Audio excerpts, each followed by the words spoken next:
sudah semua pohon-pohon yang ada di hutan di tebak, semua hasil alam yang ada di bumi, mereka eksploitasi, mereka keroh dan jahat. Mereka yang dilakukan oleh oknum-oknum yang tidak bertanggung jawab. Tapi para mufassirin juga menafsirkan makna bima kasabat aydin nas adalah kemaksiatan yang dilakukan oleh manusia mengakibatkan akhirnya dampaknya kerusakan yang terjadi pada permukaan bumi. Hari yang kita sampaikan tadi, mari kita simpulkan sejenak.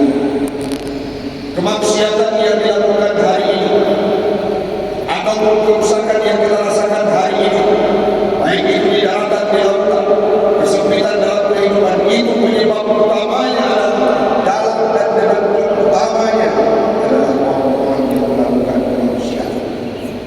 Ada orang yang berzina di antara kita, mereka yang akan mengundang bala. Ada orang yang melaksanakan perjudian, melakukan perjudian setiap waktu, mabuk-mabukan, terjebak dalam pesta minuman keras. Mereka adalah orang-orang yang mengundang bala, mengundang bencana, mengundang musibah yang hari ini kita rasakan bencana musibah. Lantas bagaimana solusinya?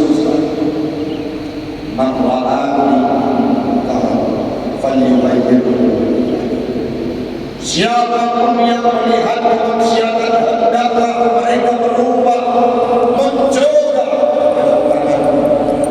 Siapa itu? Para orang-orang yang terlibat secara langsung dalam pemerintahan, orang yang tergabung dalam instansi pemerintah. Suarakan kebijakan dengan tangan dan tanda tangannya akan merubah kebijakan yang asusila menjadi orang yang berpenuh etika. Yang selanjutnya, wa inna yusrifin fi lisan. Bila tidak mampu dengan tangan, dengan lidah, siapa kita semua?